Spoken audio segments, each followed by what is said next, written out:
warahmatullahi wabarakatuh. Waalaikumsalam. Alhamdulillahirabbil alamin wassalatu wassalamu ala Muhammadin wa ala alihi wa sahbihi ajmain. Marilah kajian malam ini kita awali bersama dengan basmalah. Bismillahirrahmanirrahim. Melanjutkan uraian yang lalu. Bahasa yang lalu sampai pada ringkasan ini.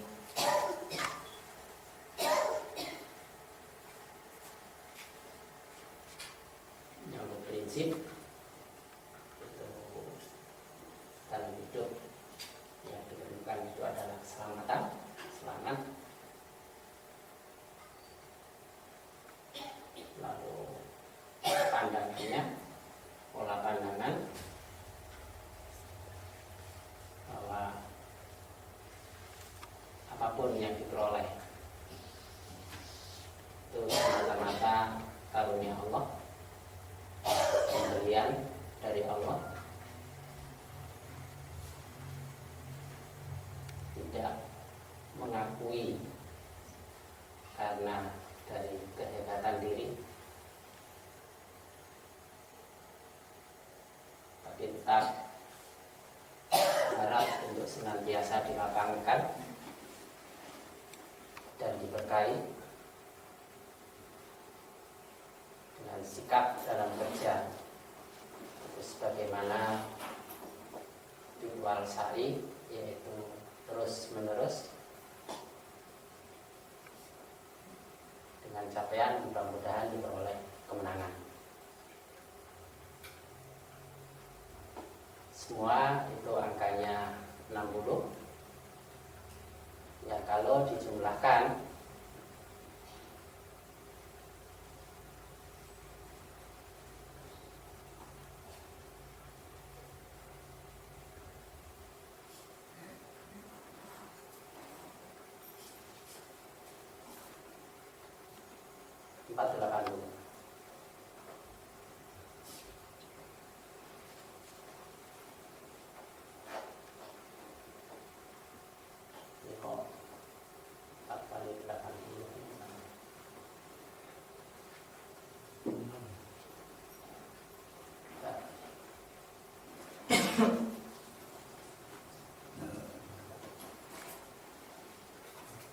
harusnya 8 kali 60.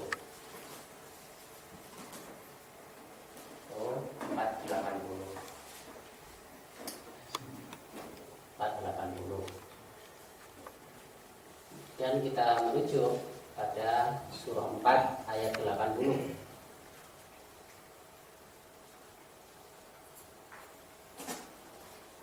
Surah 4 An-Nisa ayat 40 dinyatakan mayyuti'ir rasul faqad ata Allah. Barang siapa yang menaati Rasul, sesungguhnya ia telah menaati Allah.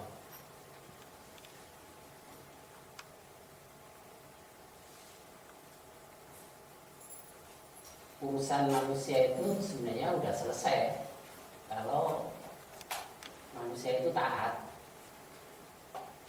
Intinya yang dibutuhkan itu ketaatan.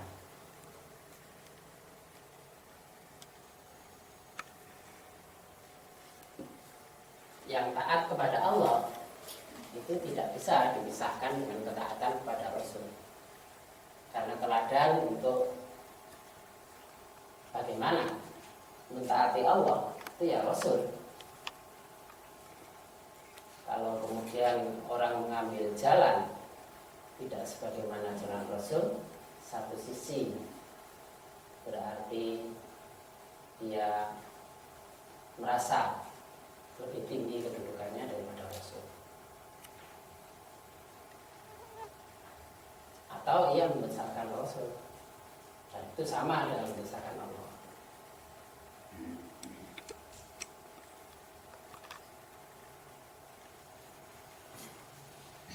Lanjutan ayat yang menyatakan barang siapa berpaling dari ketaatan itu, maka kami tidak mengutusmu untuk menjadi pemelihara bagi mereka. Menunjukkan bahwa orang yang mengingkari Rasul itu banyak. Itu sudah diisyaratkan. Sehingga Allah memberikan penghiburan kepada Rasul. Pada ayat lain kan dinyatakan, boleh jadi kamu mau bunuh diri melihat keingkaran mereka. Satu sisi Rasul itu sangat mengharapkan umatnya, tapi sisi lain melihat tingginya pertentangan dari mereka. Nah, maka penghiburannya ialah Rasul tidak diminta sebagai pemelihara. Yang dikatakan syafaat kelak itu semuanya itu hanya atas izin Allah saja.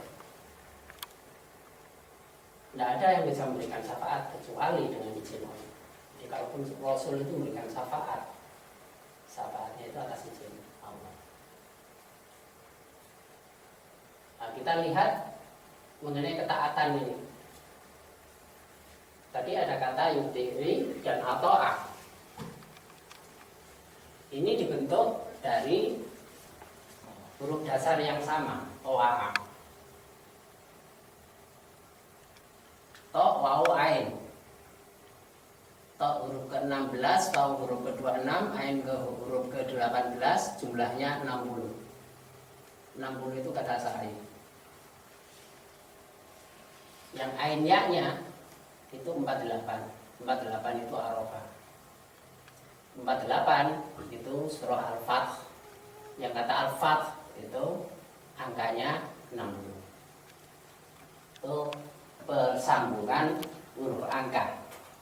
Persambungan huruf angkanya.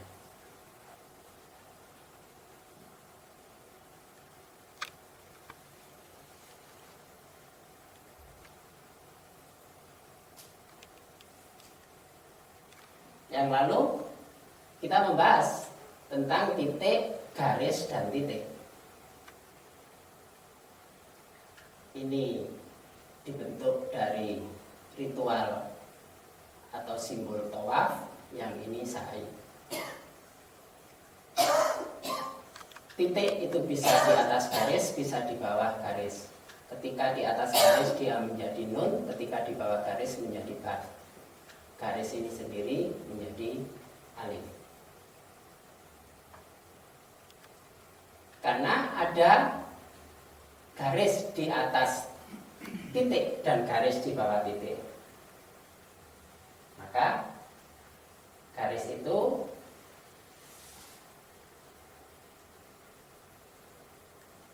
bisa menyatu, bisa dipisahkan.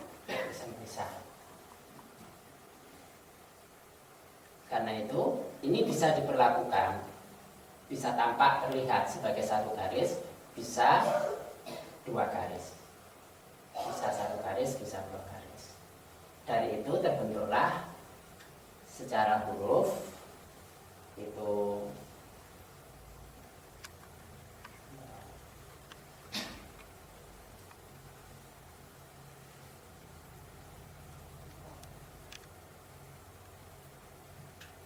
alif, nun, ba. Ketika ini menjadi dua garis, maka alifnya muncul dua, menjadilah anaba, orang-orang yang kembali, orang-orang yang tobat. Jadi ketaatan itu dalam rangka kembali ke Allah, kembali ke Allah.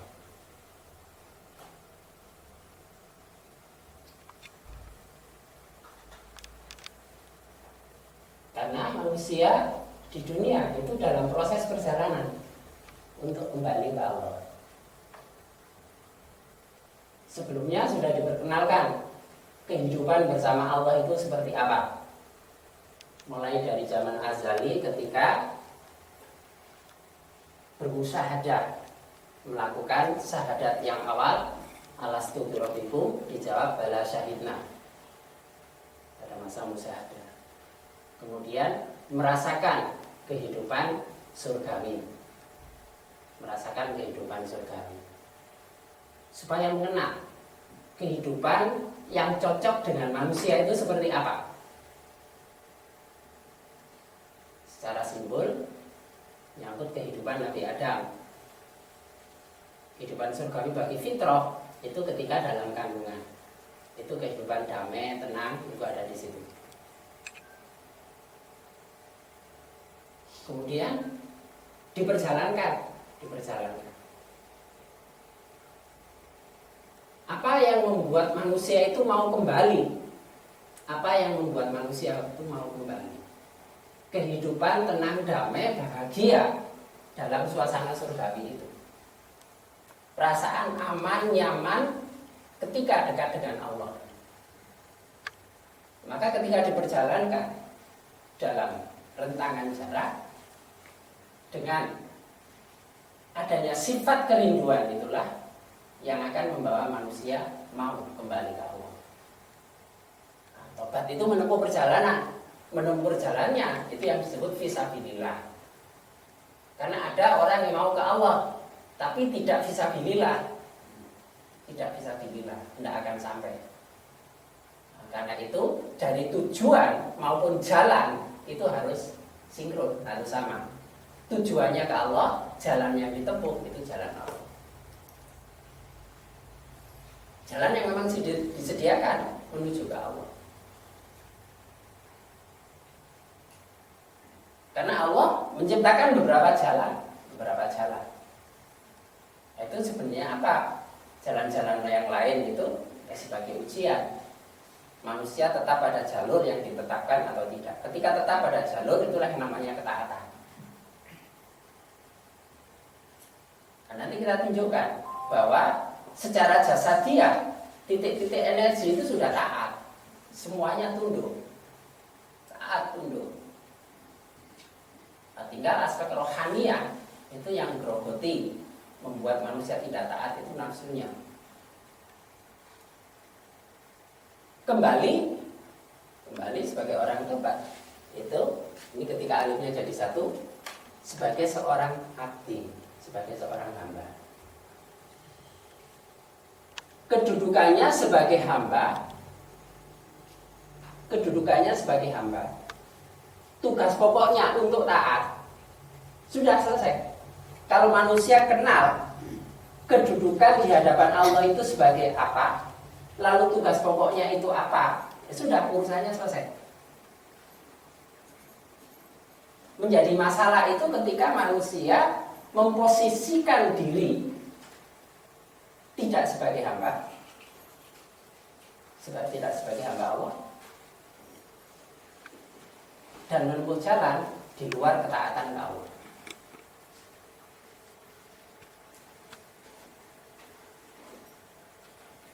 Hanya manusia mengambil posisi sebagai posisi roh. Fir'aun mengatakan ana rabbukumul a'la. Aku adalah Tuhanmu yang paling tinggi. Itu sifat Fir'auniyah. Nah, Fir'aun kecil itu sekarang banyak. Fir'aun kecil. Apa? Tampak pada perilaku, mudah menghukumi.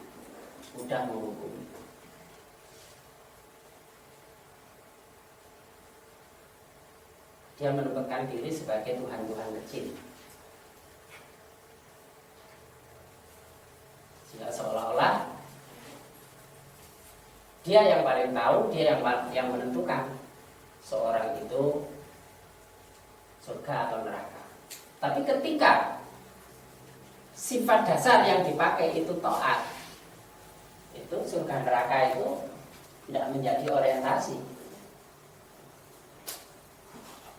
Kalau orang itu tahu kedudukannya sebagai hamba, kemudian dia hanya untuk taat, itu kalau dia mengharapkan balasan, itu memenuhi kriteria sebagai hamba dan prinsip dasar ketaatan enggak?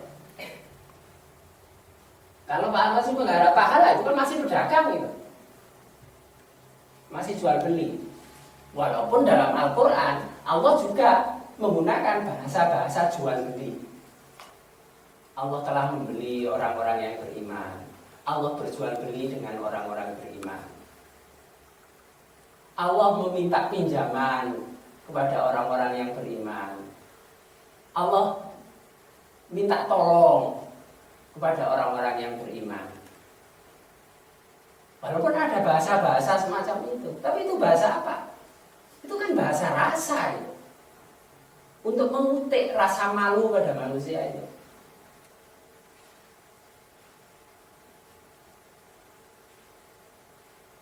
Allah yang kuasa segalanya masih pinjam, semuanya milik Allah. Allah bisa menyelesaikan urusannya sendiri, kok minta tolong. Intan surullah yang suruhkum. Bila kamu menolong Allah, maka Allah akan menolong kamu.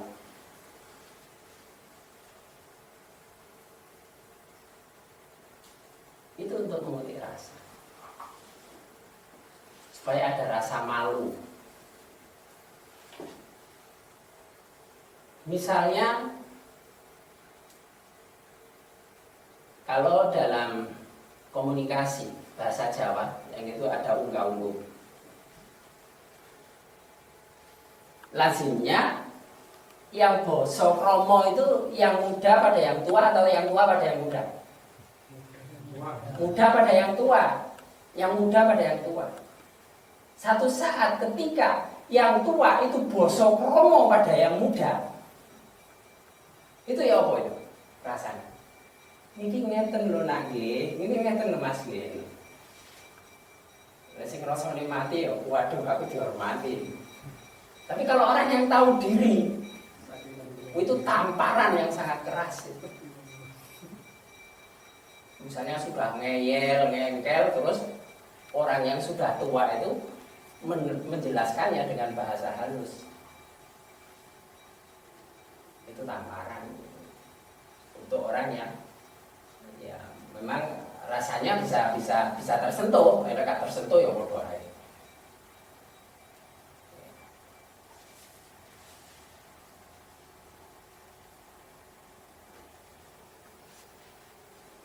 Kalau sudah sebagai hamba, terus mata-mata taatan, ya sudah, apapun. Dan tidak menganalisis, tidak akan menganalisis. Tidak ada jual beli di situ. Minta pahala tidak ada. Tapi kenapa? Pahala itu dijadikan dasar untuk menarik manusia untuk taat. Itu pada kadar tertentu saja. Pada tingkatan yang lebih lanjut, semata-mata itu ketaatan. Karena Nabi itu ibadah dasar cinta untuk ketaatan. Ya sudah itu saja. Kalau Nabi itu cinta dan taat. Cinta apa? Gimana tidak cinta ke Allah? Sudah bisa merasakan kebaikan Allah, terus nggak taat karena tahu posisinya. Gimana nggak memilih taat? Padahal sudah tahu posisinya hanya sebagai seorang hamba. Hamba itu sudah terbeli. Hamba itu sudah terbeli, yang dikatakan hamba.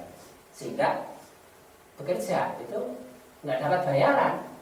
Hamba itu begitu. Ini dalam hubungan antara tuan dan hamba. Nah, padahal antara hamba manusia dengan Allah, semuanya dari Allah. Semuanya dari Allah. Tenaga maupun jasad, pikiran, fasilitas-fasilitas, media yang lain, semuanya dari Allah.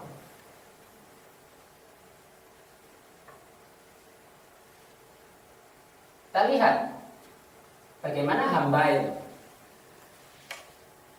Hamba, bahasa Al-Quran adalah abdul. Dan kedudukan yang tinggi seorang manusia itu ya ketika dia sebagai hamba. Karena itu Nabi itu abdihi wa rasuluh, sebagai hamba dan rasulnya.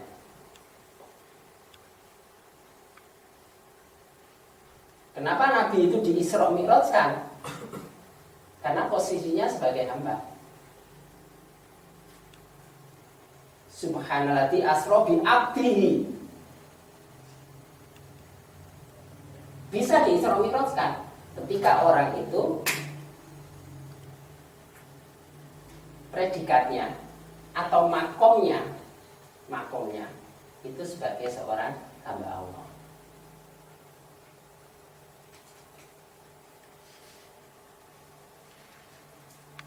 Hamba dibentuk oleh huruf ain, ba, dan dal.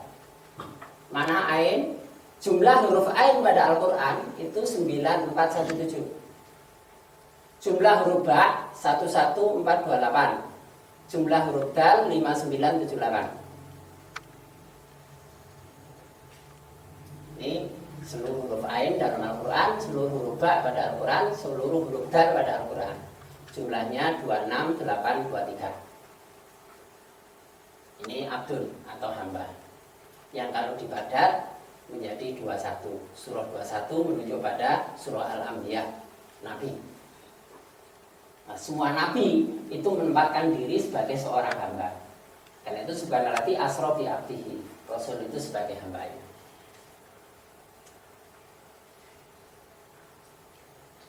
Kalau angka yang di tengah kita ambil, kemudian angka tepi itu kita jumlahkan 26 dengan 2349. 8-nya dal itu hidup.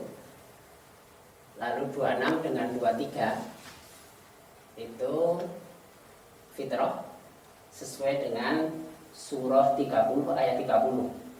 Kata fitrah itu menggunakan tak maftuhah. Artinya ini potensi yang masih terbuka. Beda dengan fitrah yang di sini. Ini fitrah yang sudah tepat guna, yang sudah teraplikasikan. Karena ini 78. 78 itu padatannya 15. 15 itu dot. Dot itu langkah nyata. Jadi ini fitrah yang sudah dilangkah nyatakan secara tepat guna. Tapi kalau ini 49 13. Di sini ada titik 13 lagi. Jadi sifatnya potensial. Ini yang aktual. Itu bedanya. Nah, karena itu fitrah manusia sesuai dengan fitrah agama itu potensial. Itu potensial. Apakah dalam kehidupannya manusia hidup sesuai dengan fitrahnya atau enggak? Itu masing-masing. Yang menentukan nanti keimanannya di sini. Dia sebagai manusia yang beriman atau enggak. Ini surah 30 ayat 30 itu pernyataan potensial fitrah manusia sesuai dengan fitrah agama, sesuai dengan fitrah Quran. Hidup sesuai fitrah. Ini jumlahnya 57, 8 dengan 49 57. Quran. Nah, yang Quran ini hidup sesuai fitrah Qurani sebagaimana para nabi, lalu jumlah 57 dengan 2178. Ini menjadi fitrah. Ini fitrah yang aktual. Diwujud nyatakan secara tepat guna. Nah, ketepat gunaan itu ialah mengikuti nabi tadi itu. Surah 4 ayat 80. Dia taat nabi untuk taat kepada Allah. Tidak dikatakan taat kepada Allah kalau dia tidak taat kepada Rasul. Tidak mengikuti jalan Rasul, tidak mengikuti sunnah Rasul. Ini. Kemudian Abdul sendiri angkanya 28. Di dalam 28 ini ada titik, titik itu 13. Maka jumlahnya 23. 23 itu adalah huruf lam. Lam artinya orang, simbol manusia. Surah 23 Al-Mu'minun. Manusia beriman. Ini lam. Jumlah huruf lam dalam Al-Quran 3352 titik 33.520 yang kalau dipadat menjadi 13 titik. Karena itu lam manusia itu memiliki 13 titik energetis secara fisik. 13 titik itu 169 al-muslimin. Berarti 13 titik energetis itu semuanya tunduk damai muslim. Berarti manusia tanpa kecuali itu semuanya muslim secara jasatiah. Titik-titik energisnya itu tunduk damai sesuai dengan hukum dasar penciptaan itu Islam. Nah, yang Islam itu yang disebut fitrah itu. Karena itu belum maulidin miladu ala fitrah itu. Fitrahnya itu muslim.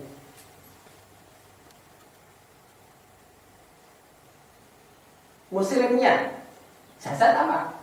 Ya bahwa kalau kulit ini kalau kena api ya terbakar. Itu wujud dari mengikuti sunatullah itu.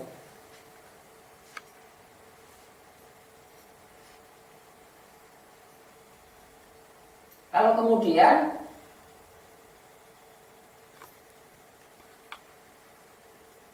dia mengamalkan sesuatu terus jadi kebal, itu keluar dari kita, keluar dari hukum kemusliman atas kemauan sendiri. Meskipun ada saatnya Allah itu melepaskan orang dari hukum sebab akibat, seperti Nabi Ibrahim yang tidak tersentuh api, dikeluarkan dari hukum sebab akibat, tapi itu Allah yang memperbuatnya. Tapi banyak orang melakukannya atas kemauan sendiri, saat itu keluar dari kita. Itu pasti merusak, sesuatu yang tidak sesuai dengan kita, karena keluar dari tunduk damai muslim.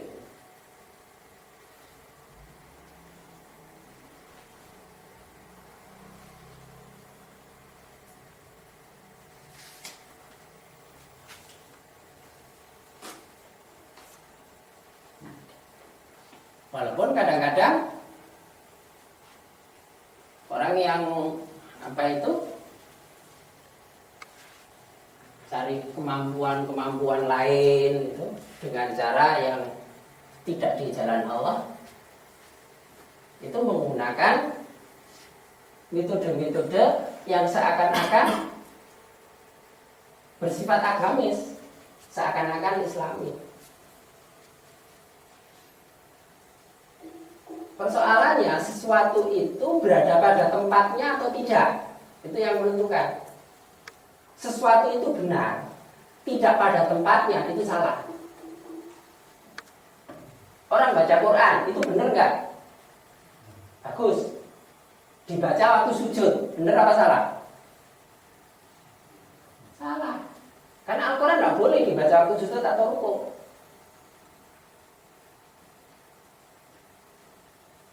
Sesuatu yang benar berada pada tempat yang salah.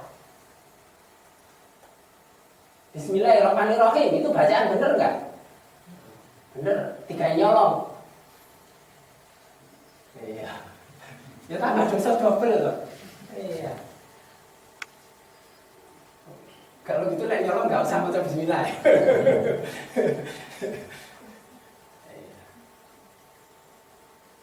Itu sesuatu yang benar ketika tidak pada tempatnya, itu yang disebut sebagai dolim.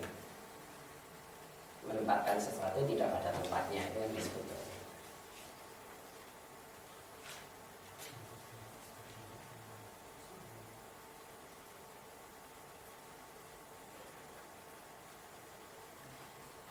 Kita lanjutkan. Nah, sedangkan apa tadi itu? Yang ini kata ini Abdul 26823 itu makna lanjutnya ialah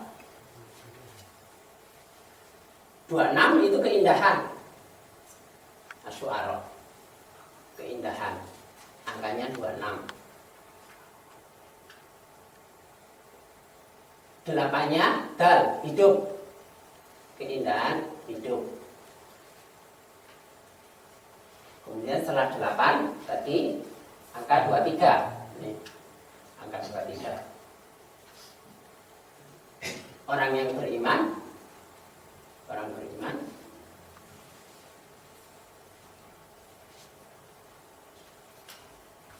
Ini jumlah sini 26823 57 yang bersifat Qur'ani, orang beriman yang bersifat Qur'ani.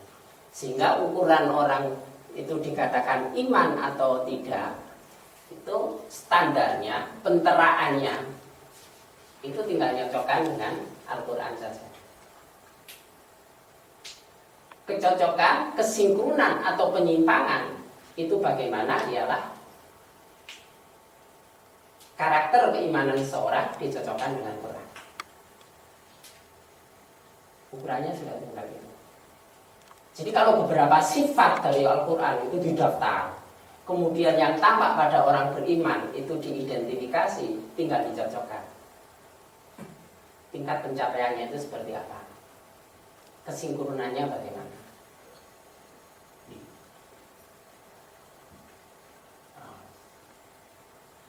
Gak usah jauh-jauh langsung pada Quran. Ya memang seharusnya pada seluruh Quran, tapi coba dimulailah dari juz. Kalau mau membaca juznya secara serius dulu ya. Kalau mau membaca juznya secara serius. Dari juz itu berapa sih? Satu juz itu biasanya berapa ayat?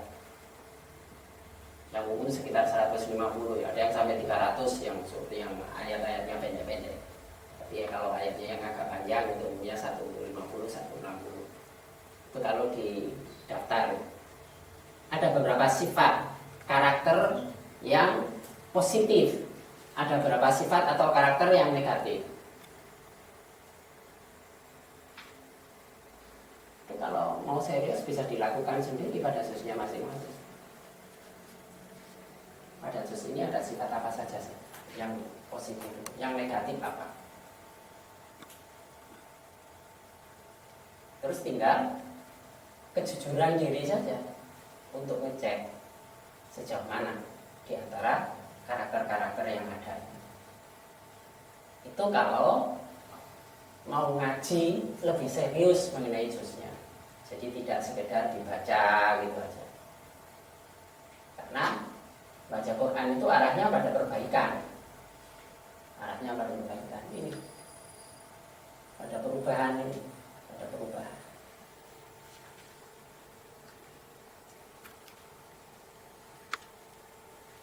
26 tambah 8 itu 34, 8 tambah 23 itu 31. Terikat sang penentu.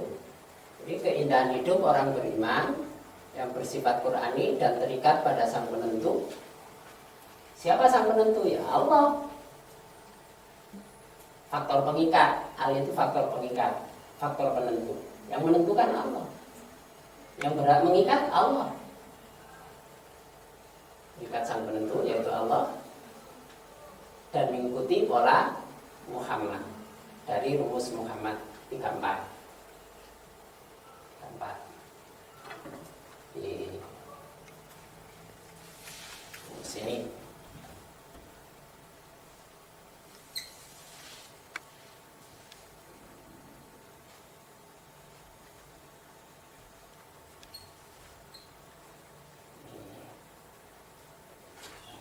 ini 20.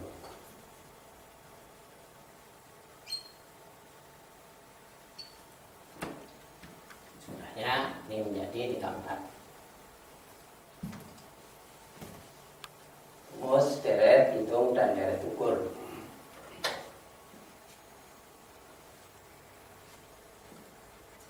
Jumlahnya 122.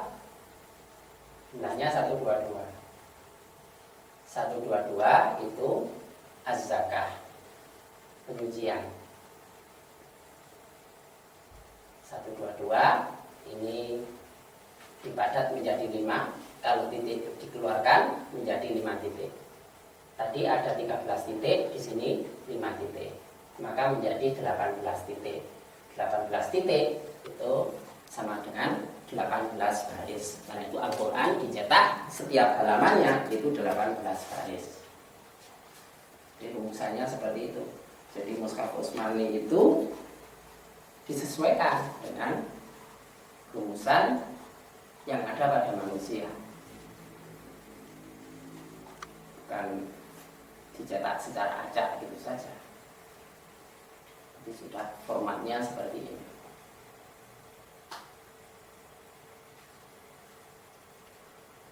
Karena itu kalau saudara lihat cetakan buku juz di sini itu akan terpandang aneh.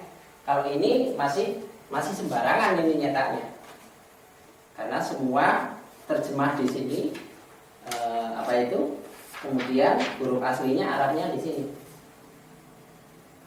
Tapi kalau buku juz yang diterbitkan dari sini itu tidak mengurangi posisi yang kanan ataukah yang kiri. Ini kan akhirnya semuanya ini posisi di sebelah sini, sininya terjemahan. Tapi kalau buku juz yang di sini kan ada yang Arabnya di sini, terjemahnya di sini, dan ada yang sebaliknya, tidak mengubah posisi walaupun ada terjemahan. Jadi yang kanan tetap kanan, yang kiri tetap kiri. Itu kehati-hatian yang dikembangkan di sini dalam pencetakan Quran.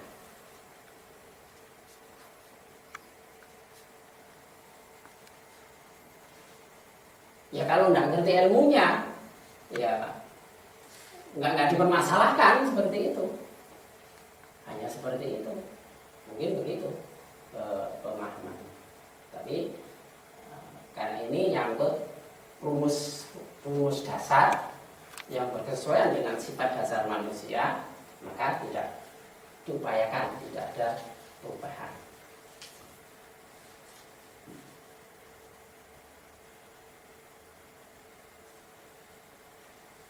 Ini tadi penjelasan dari surah 4 ayat 80 tentang ketaatan.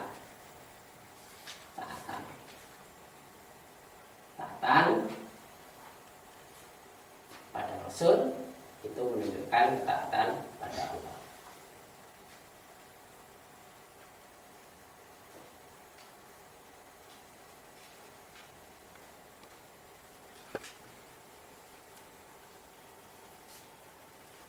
Lam ya. Ini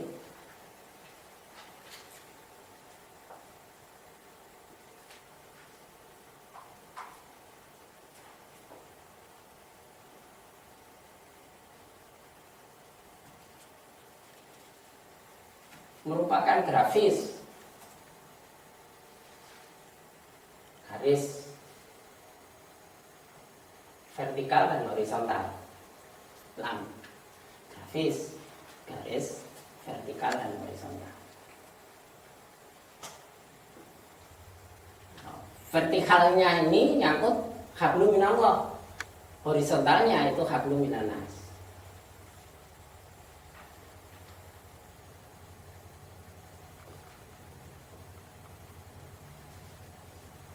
Karena itu manusia bentuknya kan juga seperti ini.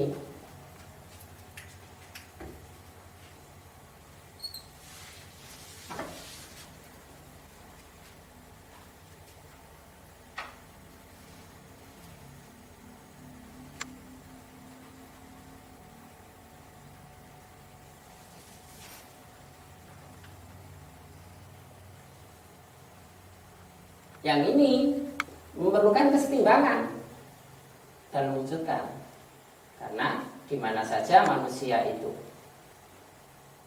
akan ditimpa kehinaan kecuali berpegang teguh pada tali Allah dan tali sesama manusia. Duribat alaihim tilatu aina masukifu ila bihablim minallah wa hablim minannas. Yang didahulukan itu hablum minallah, vertikalnya, hubungan vertikal. Karena itu tawaf lebih dulu daripada sa'i. Nggak bisa dibalik. Tapi orang sering untuk menjaga hubungan horizontal itu mengabaikan yang vertikal untuk kemaslahatan. Padahal harusnya vertikal ini yang didahulukan. Yang semakin tinggi vertikal, semakin tinggi garis vertikalnya, maka tingkat pancarannya ini akan semakin lebih jauh.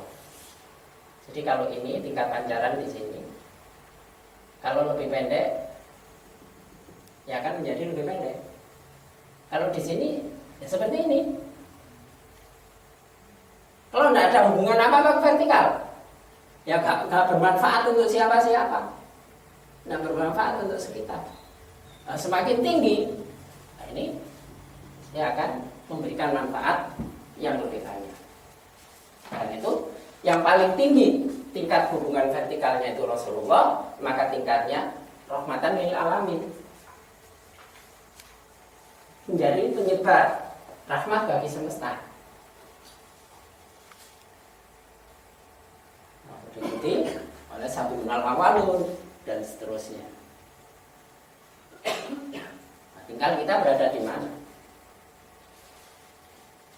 Yang dalam surah 14:24 itu digambarkan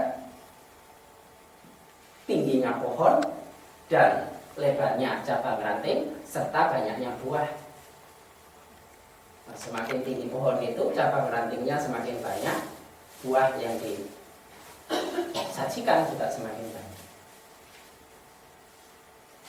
Alam taro kaifa daraba masalan kalimatan thayyibatan kasajabatin thayyibatin asluha sabitu wa huwa fis sama tuti ula kulahin bi idrofiha.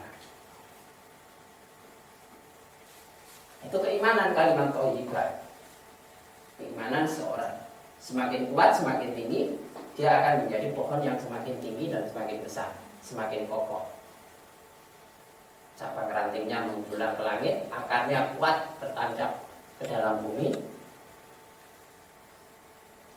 Dari rindangnya itu sudah memberikan manfaat, dari buah yang dihasilkan juga memberikan manfaat. Dan itu dikatakan berbuah di setiap musim. Berbuah di setiap musim. Itu yang dikatakan keimanan sejati. Keimanan yang kuat itu buahnya di setiap musim. Prakteknya orang yang ngaku beriman kan milih-milih. Milih-milih. Kalau infak biasanya bulan apa? Ramadan. Ramadan yang hilang ya kayaknya mintakin. Itu milih-milih. Padahal rumusnya itu di setiap musim. Tapi alhamdulillah Ramadan ini saya orang buah ya. Lah saya buka kabar pisan ini teman-teman. Iya. Iki sing tak critakno sing dikono ya.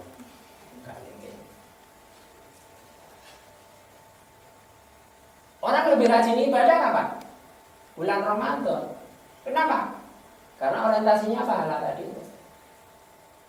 Kalau dia menemukan diri sebagai seorang hamba dan yang pokok itu taat, bah Ramadan bah apa ya padha ae. Karena intinya ketaatan. Dari ketaatan itu supaya memperoleh kecintaan Allah. Karena yang namanya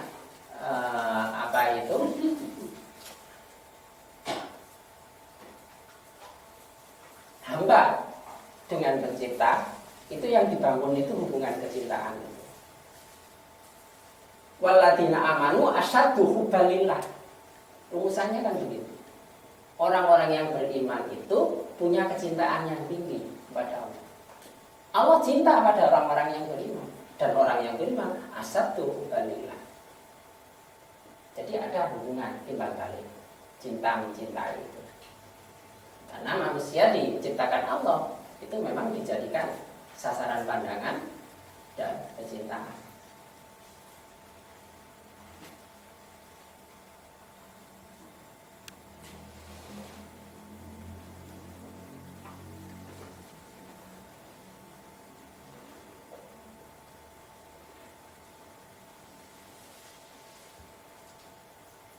Zakat itu penyucian. Ini nyangkut rohaninya, nyangkut rohani. Kalau secara jasad itu untuk tunduk mengikuti sunatullah, itu ya ngikut saja. Bahwa pada saatnya itu kulit akan keriput, itu namanya muslim.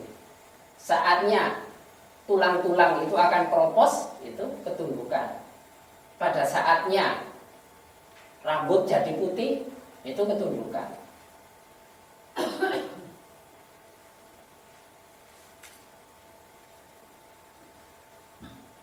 mata semakin kabur pada saatnya, ya itu ketundukan. Fisik itu sudah begitu saja, semuanya muslim. Yang punya hak pilih dan punya potensi untuk menyimpang itu kan rohaninya. Karena di dalam 5 titik ini di sini ada nafsu. Sedangkan nafsu itu amaratum bisu, punya kecenderungan pada sesuatu yang buruk. Nah, ketika itu diikuti oleh titik-titik yang lain, ya dia terseret menjadi buruk.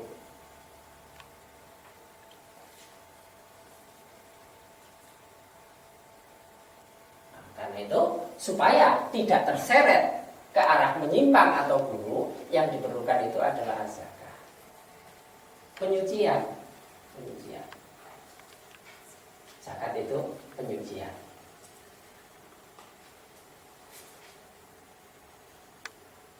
Nah, dengan penyucian itu nanti supaya dicapai kesetimbangan yang sempurna. Berarti menempatkan diri ketaatan sebagai seorang abdi itu dalam rangka penyucian ini. Supaya kembali ke Allah itu dalam keadaan bersih. Karena tadi anaka sebagai orang yang kembali.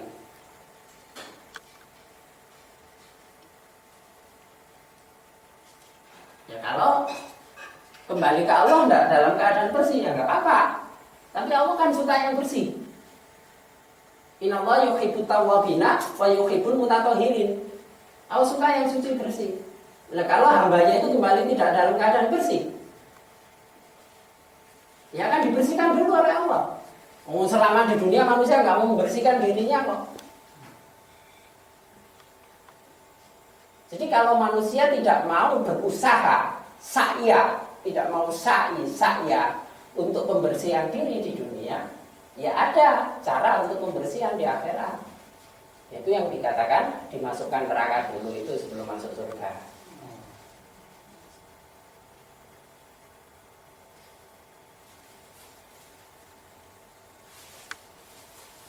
Kalau ingin bisa merasakan situasi kedua-duanya sehingga bisa merasakan nikmatnya surga, orang itu bisa merasakan nikmatnya kaya itu kan kalau pernah miskin tuh. Merasakan zaman melarat kayak ngono sugih. Orang bisa merasakan nikmatnya sehat itu kan kalau pernah sakit. Pas loro itu koyo apa, tibake sehat itu koyo ngene. Orang itu merasakan nikmatnya bersama itu kalau pernah terpencil pirang-pirang tahun nggak duwe konco. Suami istri itu nikmatnya loh. Kalau pernah merasakan pisah,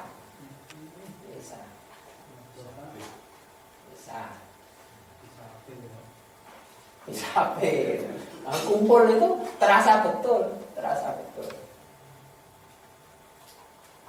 Karena itu kenapa salah satu syariat itu ketika terjadi percekcokan, salah satunya pisah tempat tidur. Itu untuk merasakan situasi nggak enaknya ketika pisah. Jadi situasi yang berbeda itu membuat orang bisa merasakan yang sebenarnya. Kepingin terus nikmati surga itu koyo apa ya, ngrasakno neraka dhisik ya. Neraka itu proses penyucian. Ketika proses penyucian di dunia tidak bisa tuntas, maka mengikuti proses penyucian lewat neraka itu. Karena tidak bisa tidak, seluruh manusia itu akan melewati neraka, akan dikatakan seperti itu.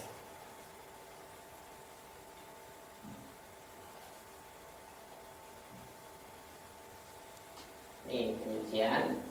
Semua yang disyariatkan syar'i, dicontohkan Rasul itu dalam rangka penyucian. Sholat untuk penyucian, puasa untuk penyucian, zakat untuk penyucian. Semuanya seperti itu. Kemudian surah 80 ayat 4. Surah 80 ayat 4. Ayat dakaru fatan fa'ahud dzikra. Atau dia ingin mendapatkan pengajaran, lalu pengajaran itu memberi manfaat kepadanya.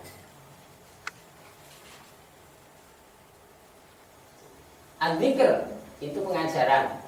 Dari kata zakaro berarti dzikir, berkesadaran. Pengajaran itu yang menumbuhkan kesadaran. Pengajaran itu ukurannya ialah tanfa'u, fatanfa'ahu, tanfa'u, nafi'ah, kemanfaatan. Jadi orang memperoleh pengajaran, orang dikatakan berpikir, orang mengambil pelajaran, orang berkesadaran. Itu ukurannya pada azas manfaat ini. Manfaat yang diperoleh itu apa?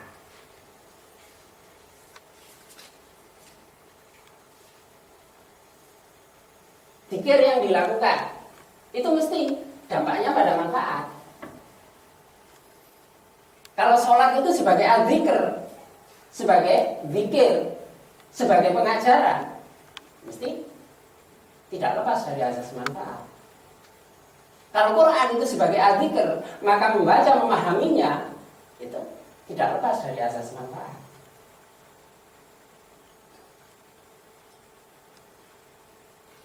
Karena itu khairun nas anfa'uhum linnas. Sebaik-baik manusia itu yang bermanfaat di kalangan manusia yang lainnya. Ukurannya itu. Gambaran kalimat thayyibah sebagai pohon itu tadi juga asasnya asas manfaat.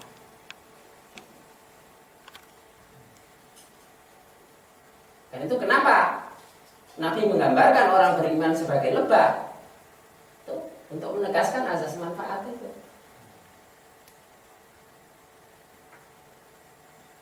Nah, kita sudah memberikan manfaat pada siapa?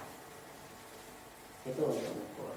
Kalau kita mau mengatakan hasibu anfusakum qabla an tuhasabu, hitung-hitunglah, nilailah dirimu sendiri, hisablah dirimu sendiri sebelum nanti diperhitungkan, sebelum nanti dihisab.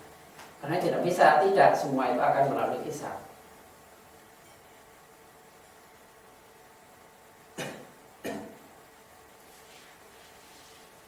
Jadi saya ketemu seorang, saya pikir dia bijak itu sikapnya. Jadi dia cerita ketika haji dia ngikut saja teman-temannya yang suka umroh sunnah berulang-ulang, ikut saja sampai 4 atau 5 kali gitu. Walaupun ini ada perbedaan, ada khilafiyah. Mestinya 1 kali perjalanan umroh itu hanya 1 kali aja, tapi tidak memperhitungkan itu.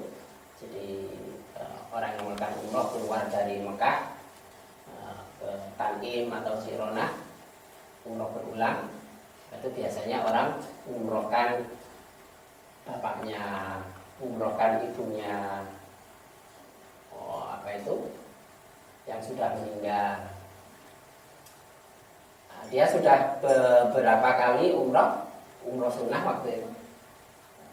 Ada orang yang tanya, untuk ini Pak ngumrohkan siapa? Yang ngumrohkan awakku dhewe. Enggak ngumrohkan itu bapaknya, ibunya atau siapanya gitu. Nah, gimana saya akan berani mengumrohkan mereka? Sedangkan saya sendiri tidak yakin, aku itu wis diampuni apa turun. Orang kan sering merasa pede, koyok-koyok itu awake itu wis api, sehingga lebih banyak ndongakno wong, awake dhewe gak ditungakno. Seperti dirinya itu sudah terjamin. Terus donga dikirim-kirim rono-rono. Padahal dirinya itu belum jelas. Kita itu sudah diampuni atau enggak? Kita itu sudah punya devisa cadangan pahala atau enggak? Jangan-jangan enggak ada. Lu lek goleke akeh. Ngaji oleh pahala, ini lek hitung-hitungan pahala lho ya. Salat oleh pahala, sedekah oleh pahala. Nah, tapi lek keranjangnya sing digawa bocor, ya kecer di dalam kabeh. Orang beramal tapi tidak bisa memelihara dari sifat hasud. Padahal nanti mengatakan sifat hasud itu akan membakar amal sebagaimana api membakar kayu bakar. Nah, kita tidak jelas. Tapi orang sering merasa yakin bahwa amalnya sudah baik sehingga merasa pede untuk memberikan hadiah amal pada orang lain. Saya pribadi tadi memandang seorang kenalan saya itu dia bersikap bijak. Ya, saya mengorbankan diri saya sendiri. Saya sholat untuk menyelamatkan diri saya sendiri, saya baca untuk diri saya sendiri. Karena saya sendiri tidak jelas sudah diampuni semua dosa saya atau enggak. Loh, kalau diri saya sendiri belum diampuni, masa saya mendahulukan orang lain? Ya, diri sendiri yang didahulukan. Karena kita binafsi. Karena itu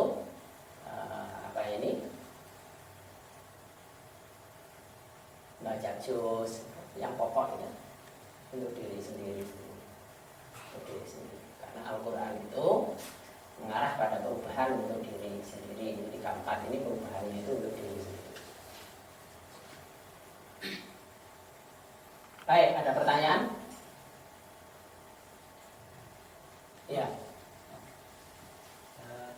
Tadi saya sempat baca surah 60 ayat 4, itu ada kisah sesuatu hasanah pada diri Nabi Ibrahim ya. Contohnya.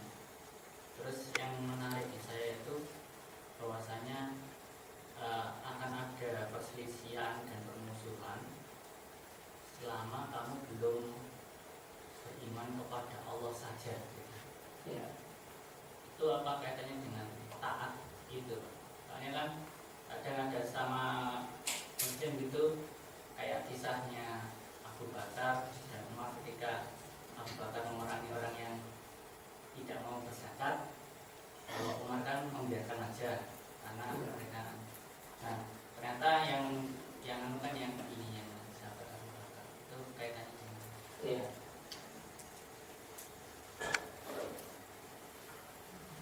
Perbedaan pendapat atau pengambilan keputusan itu bisa saja terjadi. Tapi kalau kita lihat sahabat itu sangat memperhatikan. Seperti diantaranya kalau orang punya fatwa A, ketika dia di satu tempat kerja di B, dia bisa mengikuti B. Ketika ditanya mengapa begitu tidak sesuai dengan fatwanya, karena perbedaan itu buruk.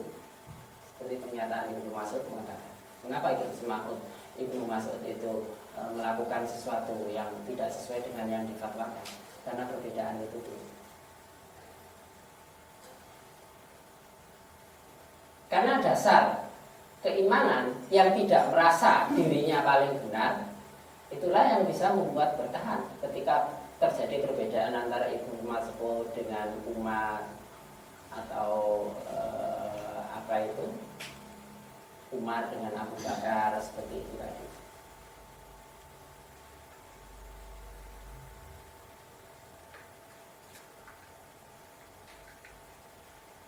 Nah, ketaatan itu akan berpengaruh pada orang tidak merasa dirinya lebih baik dari yang lain. Kedudukannya semuanya hanya sebagai hamba kok. Bodoh-bodoh hamba. Bodoh-bodoh hamba. Staf sama-sama staf kok, siji mongso luwe apik timbang yang lain. Walau bodoh-bodoh staf ya. Loh ini nyata itu. Karena ada kadang itu staf yang oleh orang lain dipandang sok itu ngatur, terus dijawab, kan mau bodoh-bodoh staf ya. Ini sesuatu yang terjadi ya guyonan, tapi bisa jadi pelajaran. Masa hanya sama-sama sebagai hamba? Ya nggak jelas. Ya semua tidak punya hak untuk apa itu, untuk surga. Surga atau tidak itu kan bagaimana Allah memberikan rahmat saja.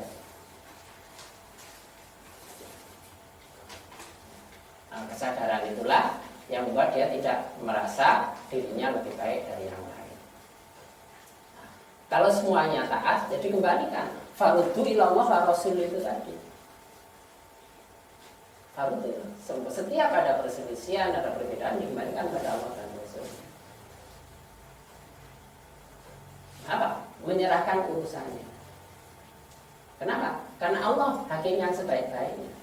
Betapapun manusia itu menghakimi, tetap ada bagian-bagian yang menjadi lubang-lubang dari kemungkinan kesalahan, sehingga diserahkan urusannya kepada Allah. Nah, secara syar'i, sebatas yang diketahui, manusia itu ngambil keputusan lewat hukum. Tapi dalam hukum pidana misalnya, jinayat, kamu membebaskan orang karena tidak kuatnya bukti, itu lebih baik daripada menghukum orang kemudian ternyata salah. Nah, kita banyak hal yang tidak kita ketahui secara sempurna. Kenapa? Kadang-kadang orang itu bisa melihat lebih banyak daripada yang kita lihat. Kadang-kadang orang itu melihat dari sisi yang berbeda yang kita tidak melihatnya.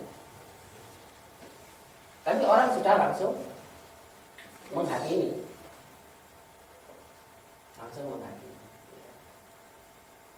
Nah, ini orang yang menempatkan diri sebagai Tuhan-Tuhan kecil itu. Tidak lagi menempatkan diri sebagai seorang hamba. Jadi kalau kembali kepada taat, ya nanti kembali pada satu titik. Karena to'at tadi kan 6 titik. To'at tadi kan 6 titik. Kalau titiknya 13, kan berarti sama dengan 19. 19 itu kan satu titik. Satu titik itu kan titik. Satu titik. Ya sudah, kalau sudah kembali sini, tidak ada perbedaan.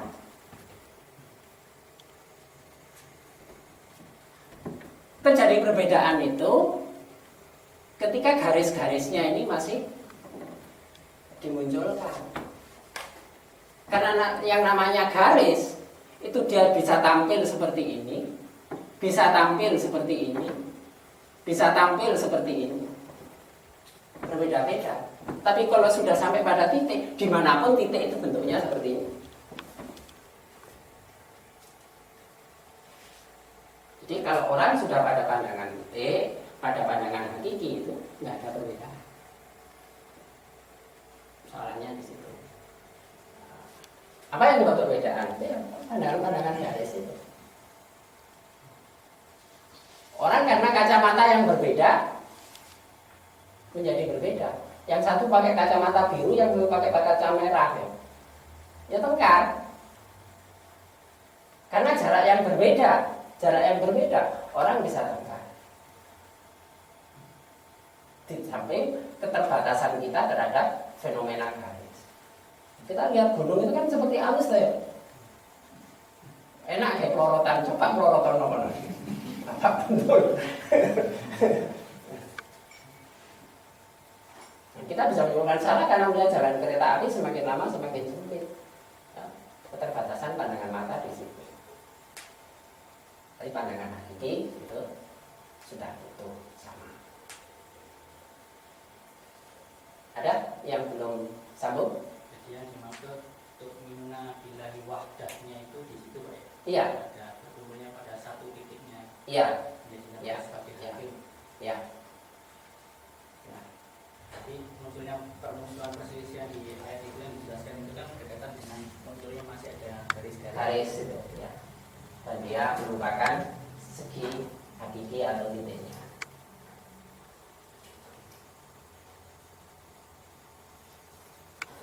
Ada yang lain tadi? Monggo. Saya baca buku itu kok apa itu untuk pedoman ini huruf hijaiyah itu ada yang 29, ada yang 31, ada yang 32. Iya. Yang benar ini yang mana? Iya. Ada yang 28, ada yang 36. Ya.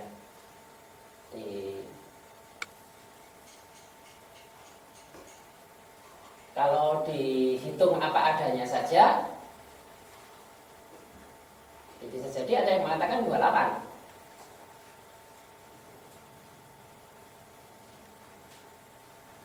Tapi yang di sini itu dilihat dari fenomena huruf. Setiap yang berbeda itu dianggap sebagai sesuatu yang berbeda. Nah, persoalannya ialah nanti munculnya ini sudah ada alif, ini sudah ada lam. Perbedaannya ketika ada lam dan alif, ini dihitung atau enggak?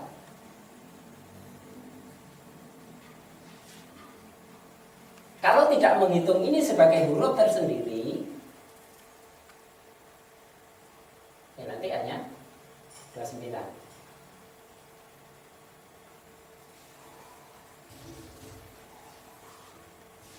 Terus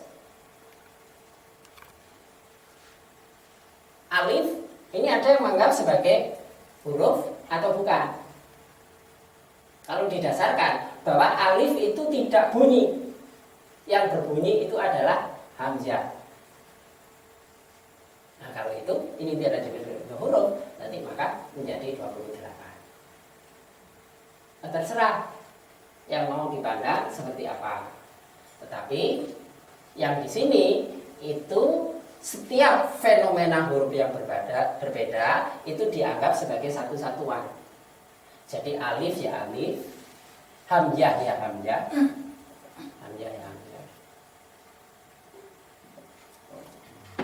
Ini ya kosong yang juga dianggap sebagai ya kosong. Padahal ini dianggap sebagai alif. Sebagai alif bengkong bahasa Jawanya, atau alif layina. Alif layina yang berbeda dengan ya ada titiknya. Nah, terus ada al. Ada al. Nah, di sini ini dianggap sebagai satu huruf. Ada tak maftuhah, sudah cukup. Tapi bagaimana dengan tak marbutoh? Ini dianggap huruf tersendiri atau enggak? Kalau di sini karena dasarnya adalah fenomena huruf, karena ini bentuknya yang berbeda, merupakan fenomena yang berbeda dengan ini, maka ini dianggap huruf tersendiri. Karena itu ini bahkan menjadi huruf yang ketiga dua. Al ini menjadi huruf yang ketiga satu. Ada nanti yang menambahkan tanda-tanda tertentu sebagai huruf juga. Seperti ketika dia melihatnya bukan dari fenomena bentuk huruf, juga memasukkan bunyi. Seperti huruf imalah itu akan dihitung sebagai huruf tersendiri. Itu bisa ada yang sampai 36. Nah, semua itu ya punya dasar keilmuan sendiri-sendiri. Nah, yang penting dasarnya itu apa? Jadi kalau dari kesamaan bisa jadi hanya 28 atau 29. Nah, tetapi ketika huruf alfabet A, B, C, D, A, B, C dan seterusnya. Terus ada huruf N, ada huruf G. Nah, masing-masing tersendiri. Persoalan nanti ya ketika ada huruf diftong. Nah, ini dia perlakukan sebagai huruf tersendiri atau bukan? Itu persamaannya seperti itu. Nah, kalau yang di sini huruf seperti ini diperlakukan sebagai huruf yang berbeda. Karena ini merupakan fenomena yang berbeda. Tidak usah dibikin mumet lah soal itu. Yang penting bisa membaca, bisa membunyikan gitu aja.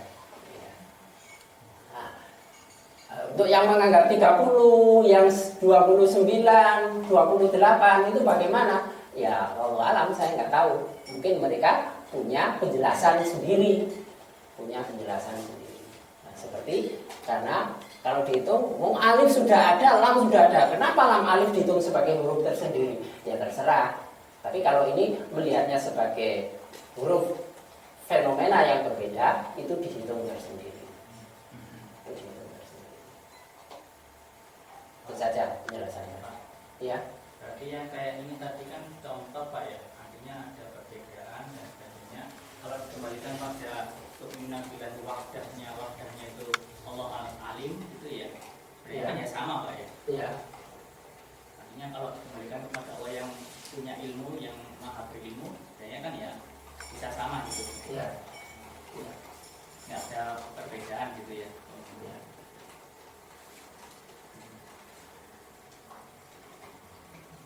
Masih ada? Ya. Untuk apa itu masalah huruf hijaiyah itu kalau ngacu kepada hadis itu pemaknaan ini tidak sama. Gimana Pak?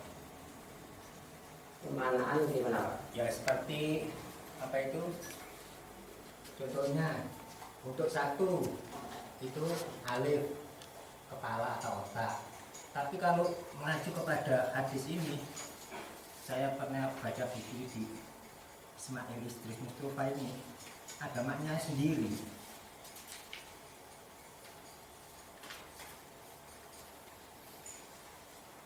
Alif artinya tidak ada Tuhan selain Dia yang maha hidup dan kokoh. Ya. Ya nggak apa-apa Pak. Itu takwil itu. Jadi itu terkait dengan huruf-huruf ini tadi Pak, seperti alif, lam, mim. Orang kan juga punya arti sendiri-sendiri. Ya. Alif itu satu, alif itu satu. Siapa yang satu? Ahad, ahad itu Allah. Allah apa? Yang berdiri tegak. Oh, itu pemaknaan itu luas Pak. Pemaknaan itu luas. Jadi ketika Bapak melihat ini ada tombol-tombol seperti ini. Tidak ada. Tapi ketika di sini berbeda. Jadi kadang-kadang perbedaan itu ya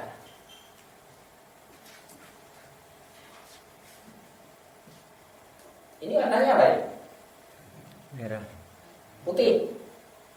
Goblok. Ini putih. Nah, ini karena perbedaan sudut pandang. Nah, untuk orang yang beriman yang tahu perbedaan seperti ini, maka tidak menghujat satu dengan yang lain. Karena itu ilmu orang beriman itu satu dengan yang lainnya dipertemukan, bukan dipertentangkan. Karena sifatnya ilmu itu berlanjut. Jadi orang yang diberi bagian demi bagian itu nanti akan dipertemukan. Allah memberikan rahmat itu kan bisa jadi tidak semua diberikan pada satu orang. Pemahaman sisi politik diberikan pada walinya yang tertentu. Hikmah tertentu diberikan pada walinya yang tertentu. Hikmah membangun ekonomi diberikan pada walinya yang tertentu. Kan seperti itu. Nah, kalau semuanya digabungkan kan tidak perlu dipertentangkan. Justru itu bersinergi untuk membangun keseluruhan. Nah, artinya apa? Masing-masing bisa terikat dan butuh pada yang lain. Masing-masing merasa butuh pada yang lain itu yang membuat ada persatuan. Kenapa terjadi pertentangan? Karena masing-masing merasa dirinya kaya, masing-masing merasanya dirinya kuat, bisa menyelesaikan urusan sendiri, maka tidak mau dengan yang lain. Itu yang membuat perpecahan. Jadi, termasuk pemahaman ini bukan satu-satunya. Ini masih bisa diperluas karena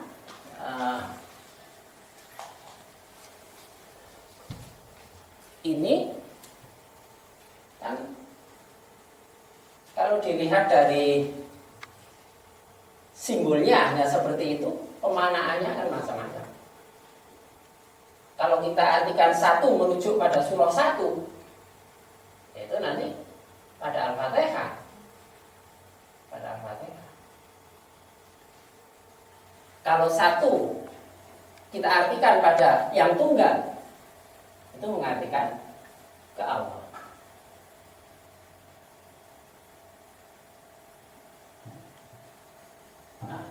dilihat dari susunan anatomis, satu itu yang paling atas. Paling atas dari anatomis itu apa? Ya otak, kepala. Itu mana?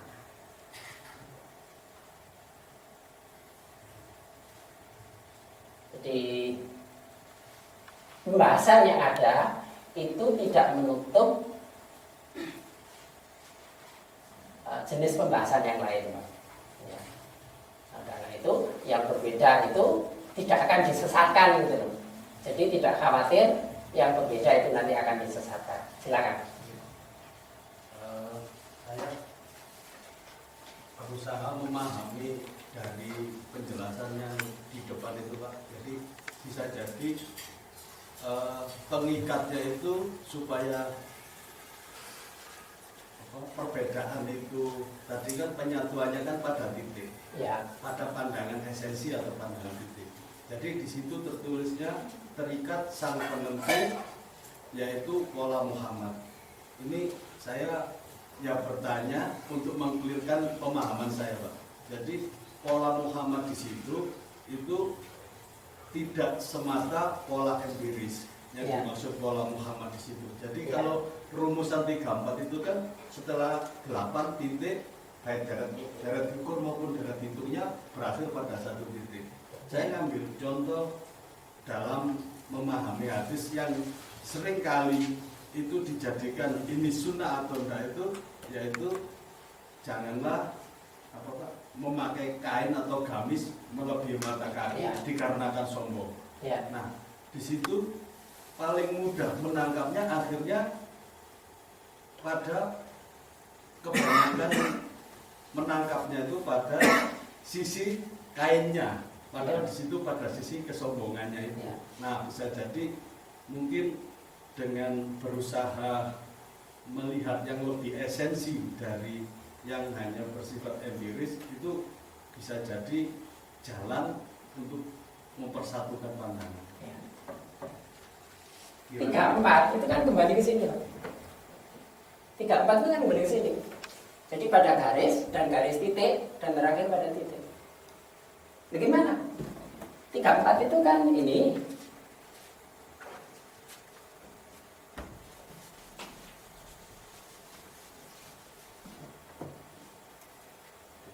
Tiga empat, ini kan 7 dan 12. 12 kan 19. 19 kan satu titik. Satu titik kan titik. Jadi kembali ke sana. Jadi bawah. Ini berkaitan antara garis dengan titik. Tapi yang pokok itu adalah kembali pada titik. Ya, ketika terjadi perbedaan pada garis, dikembalikan pada titiknya itu untuk jadi fakutu ila Allah Rasul itu mengembalikan ke pandangan titik. Nah, kalau garisnya nanti masih berbeda-beda terus, sudah kembali ke Quran hadis masih berbeda. Lalu saya ini membasuh kepala, kapan?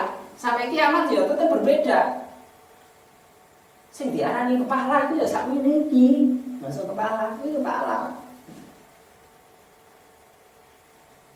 Nah, ini jenenge pilingan, ini umbul-umbul. Ini kan gitu. Tapi kenapa ketika orang dilempar dengan segini, wih kena daskul, padahal kena ini nanti diarani das. Nah, model gini nggak akan selesai. Selesainya apa? Wis yang penting taat lah. Niatnya itu taat nang Allah. Soal perbedaan ini wis mbok urusan kono. Lah, ya orang yang apa itu? Orang mengatakan karena bahagianya mengatakan aku Tuhan dan engkau hamba. Itu Allah tertawa kok. Orang digambarkan orang kehilangan di padang pasir, kehilangan kendaraan. Sudah putus asa. Kemudian tiba-tiba binatang itu kembali kepada dia. Saking senangnya terungkap kata. Ungkapan bahagia itu terucap bahwa luar biasa, aku adalah Tuhan dan engkau adalah hamba. Itu Allah tertawa. Dalam hadis digambarkan seperti itu. Jadi Allah itu nggak keren-keren banget. Ini sesat, ini neraka. Enggak apa yang itu. Dalam kisah lain itu kan diceritakan ada seorang gembala yang aku rindu pada engkau ya Allah, aku ingin mencucikan bajumu, aku ingin menyisir rambutmu. Musa menegur, memang Tuhan yang kau seru itu seperti apa? Tidak seperti yang kamu maksud. Nabi Musa yang malah ditegur. Allah lebih melihat kemurnian orang itu. Allah lebih melihat kemurniannya, yang apa adanya, yang nggak direkayasa. Jadi kalau sing doa dipuisikan, koyo yes ngono. Padahal nggak menggetarkan hati. Nah, Allah itu mengajarkan itu sederhana. Ya Allah, saya butuh untuk memuji engkau, untuk bersyukur. Alah wis gak usah repot-repot, ucapan alhamdulillah, wis mari. Gak jimat permintaan, wis alhamdulillah, wis gampang, liyane ngirono ya gampang. Menungso sing nambah-nambahi buat itu terus gak karu-karuan. Kalau ini dari Allah hanya sederhana. Coba Allah mensyariatkan urusan nikah, kan ya sederhana saja. Hanya ijab kabul, mari walimah cukup, kata Rasul, beleh wedhus siji cukup. Lek gak duwe wedhus ya wis pitik ora. Tapi menungso enggak ribet. Kudu mandi kembang, kudu apa itu nginjek telur, kudu diarak, semacam-macam. Menungso ya enggak ribet. Biar nggak tuman, lagi kegampangan. Allah menentukan itu sederhana seperti itu. Gitu ya. Ya, baiklah. Mudah-mudahan yang kita bahas malam ini ada manfaatnya untuk kita semua. Kita akhiri bersama dengan alhamdulillah. Assalamualaikum warahmatullahi wabarakatuh.